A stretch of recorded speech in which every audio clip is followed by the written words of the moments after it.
Are they lying?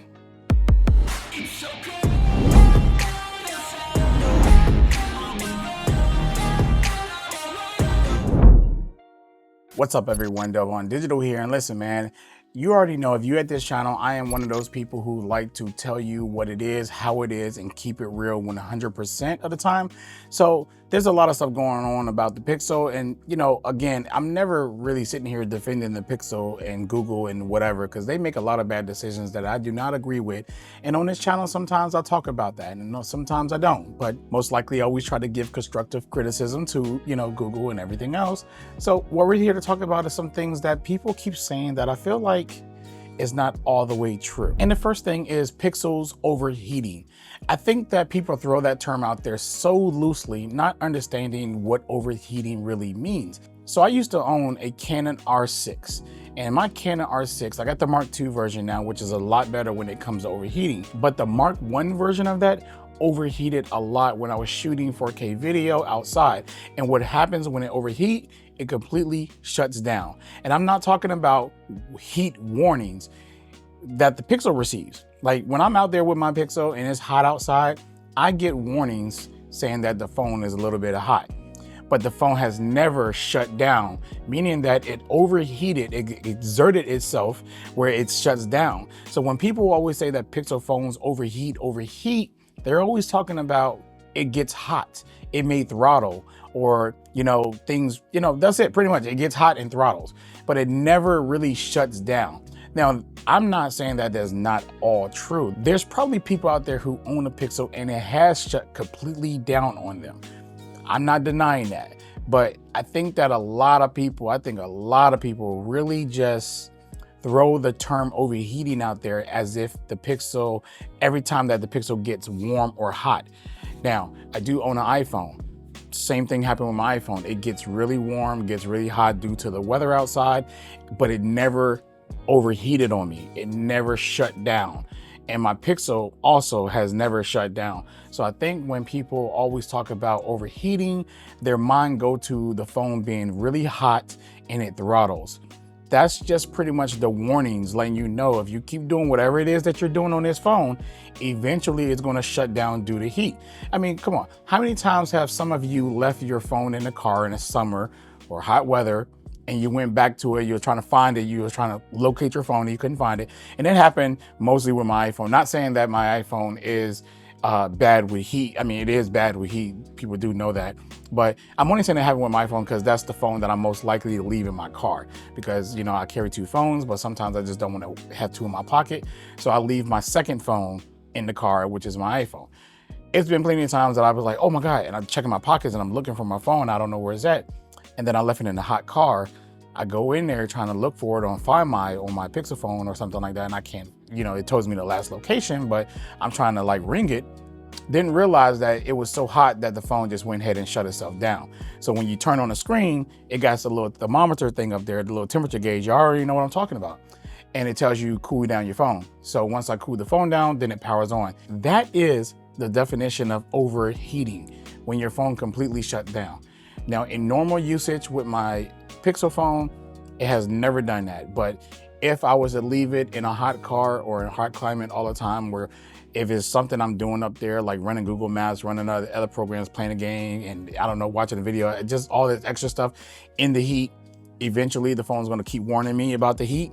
It's gonna throttle a little bit, and then it's just gonna shut down because it's exerting itself because it's too much heat. And it's gonna, and you want it to do that. You want it to shut down because it's gonna protect your device, because you're out here doing stuff that you shouldn't be doing to mess up your phone. That's how I feel about that. The second one is modem issues. I'm not denying that people are not having issues with the modem.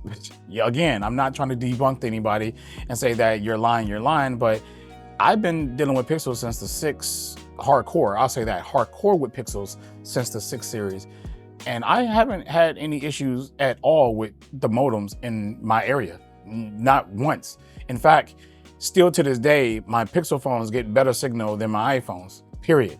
Like, I used to work inside a building that was thick walls, and I never can use the data on my iPhone because it just wouldn't get through the walls. And I'm on the same carrier, which is T-Mobile, which is mind blowing to me, because thinking like same carrier, I'm not having problems.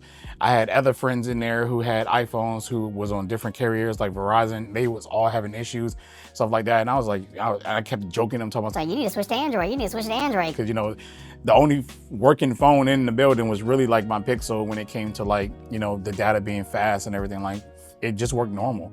So modem, I haven't had any modem issues. And I'm not saying, I'm not denying that nobody is out here not having these issues. And I'm not denying that nobody out here is not having these issues. I'm pretty sure a lot of you in the comments can tell me, hey, I'm having modem issues. Hey, my phone is getting hot, not overheating, because it's just hot a lot when I'm doing things. I get that.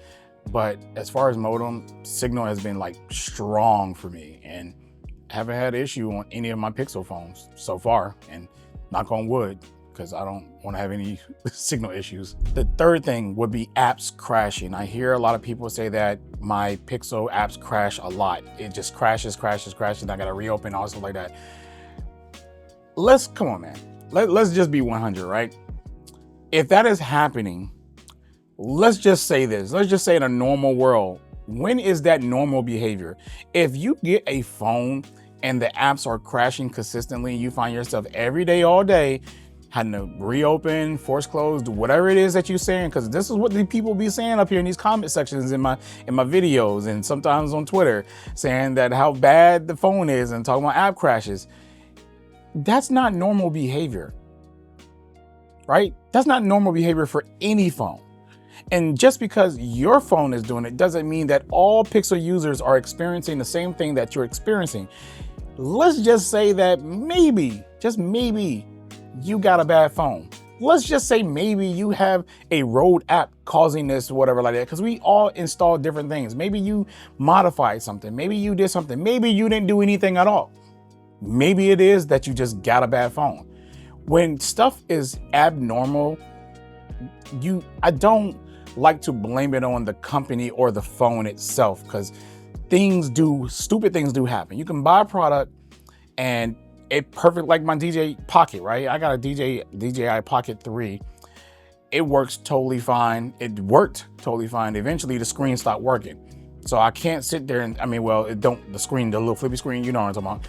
It doesn't stay up. So I can chop it up to say that, you know, all the pockets are trash because I always got to hold my screen up and stuff like that, and just say that about every one of them. But there's other people in the world with the same DJI Pocket that doesn't have that problem. Just like there's people in the world who are using Pixels every day and apps are not crashing. So let's just chop it up to what's normal behavior when it comes to these devices and tech that we use, and what's not normal behavior. So you either return it, exchange it, or just get rid of it and get something else if it's that bad for you. But I can promise you, app crashing, closing all the time on a phone is not normal behavior for any phone. Next thing is battery life. Now, this is a little tricky because for me, battery life has been 1 day, all day, charge it at night, use it all day long, no issues. I can't speak for everyone on that one. I'm just telling you that I personally don't have bad battery life on my Pixel. Now, what you do on your phone, what apps you have installed, what's running in your background, whatever climate you're in, all of that plays a lot of factors. Your signal, everything like that plays a factor in your battery life. But I'm just saying that this goes back to that whole app crashing situation where some people have great battery life on the Pixel and then some people don't, because your usage may vary based on your usage compared to the next person. So, not universal, everyone has the same exact great battery life. Another good example is going back to my precious iPhone. First month, battery life was stellar. Now, I'm coming home with let's put it like this. My iPhone 17 Pro Max, the people that's watching that know me already, battery used to be like 2 days. I go a day and then half the next day or something like that. And now it's just down to 1 day, just like my Pixel. That's it. Now, some people might still be using an iPhone and it's still probably getting like stellar battery life, but I'm down to a day with both of these phones, basically, just a day. I'm fine with that. I'm happy with that. But battery life can vary based off your usage. So I just want to say this. The Pixels do not have bad battery. They don't have to have the best battery for the battery to be good. The battery is just good. It's just not the best, but doesn't make it the worst battery on the market, if that makes any sense. And the last one would be the washed out camera. Now, it's interesting that I do hear this a lot from a lot of people in my comments, that they say that the Pixel photos look washed out. And I'm going to agree and disagree with that. And I'm going to tell you why I agree, and I'm going to tell you why I disagree.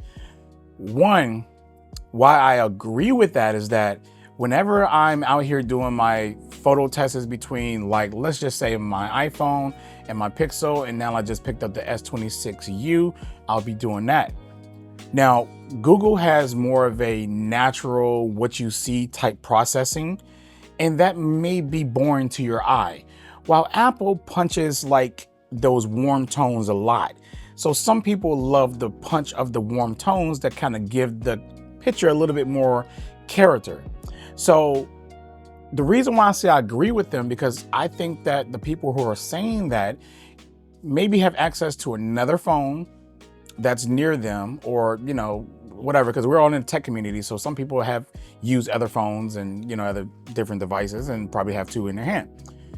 Every single time that I take a picture with my iPhone and my Pixel, and it's the same picture, and I look at them, my iPhone looks like it's just full of rich color and just really warm too on top of that, while my Pixel looks washed out in comparison. It's like the colors just don't look as good as the iPhone colors, because the iPhone is pushing the colors beyond what I'm seeing, while the Pixel is keeping it natural to what I see.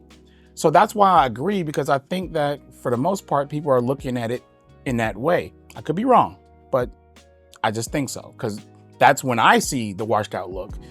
But where I disagree is, like, if I'm out here taking pictures of, you know, my family, food, anything with my Pixel alone without any type of comparison, it looks naturally good. Don't look washed out. It looks like what I'm looking at looks exactly the same, and it looks very natural. And when I compare it to another camera that's doing extra processing, that's when that washed out look looks like it's washed out. But until then, I don't want to sit here and say that the Pixel cameras are washed out. But again, I'm never going to knock anybody's experience. You may be experiencing bad photography or bad photos that are washed out with your Pixel. I won't deny that. It could be another problem. Like, again, right? Pixel is not known for washed out colors. So let's just chop it up to there's something wrong with the settings maybe, or there's something wrong with the camera, or an update broke it, or the Pixel camera is messed up. I don't know. It could be a lot of variations, but Pixels aren't known for having washed out photos. So if it's not known for that, then it must be an issue. It could be you, it could be the camera, it could be the phone, it could be Google, it could be update, it could be a lot of different things. So again, if we go back down that list, battery can be subjective based off the person and how they use their phone. Overheating, I don't think Pixels are shutting down randomly out here. I think they're getting hot, extremely hot, and they're throttling for sure, because it happens to me. But shutting down, I'm not sure. I mean, you gotta be kind of crazy knowing that your Pixel is extremely hot and it's giving you the warnings, and you're still out here trying to push it until it shuts down. I wouldn't even do that with my camera, even though I've done it with my R6 Mark II. Well, no, R6, sorry. I've done it with my R6 because the R6 didn't have the warning, but the R6 Mark II and my R8 now has a heating warning that pops up now, and I can see it, so I can know, like, oh, I need to turn this off, let it cool down a little bit. And it's that simple. But if I let it get all the way up there, eventually it's gonna get to that point where it's gonna shut down. And then when it comes to app crashing, unnormal behavior, come on, let's just say what it is. It's unnormal. And then we're talking about modem issues. I really can't speak on that, because some people are probably really having modem issues in their area. Pixels may be great phones, may have a good modem in it, but it's probably not going to be the same experience when it comes to data and signal in the same, in different areas. Because for right here where I live at, T-Mobile runs the block. T-Mobile runs the block. So I got towers everywhere. Signal is A1. So it may be different for other people in different carriers or whatever it case to be. So everything basically what I just said, I'm not denying anybody's experience because I'm not here to debunk anybody or tell them that you're wrong about your experience. I do believe you, but I definitely wanted to share that I'm not sharing the same experience with a lot of you. And I just wanted to give a little insight of why I think some of this stuff is happening with some people. And that's what it is. Other than that, I think the Pixel is still a great phone and most people still enjoy the Pixel every day. Anyways, everyone, I hope you enjoyed this video. Please don't forget to hit that like, share, and subscribe button and hit those things down in the description as well. And I'll catch you in the next video. Peace.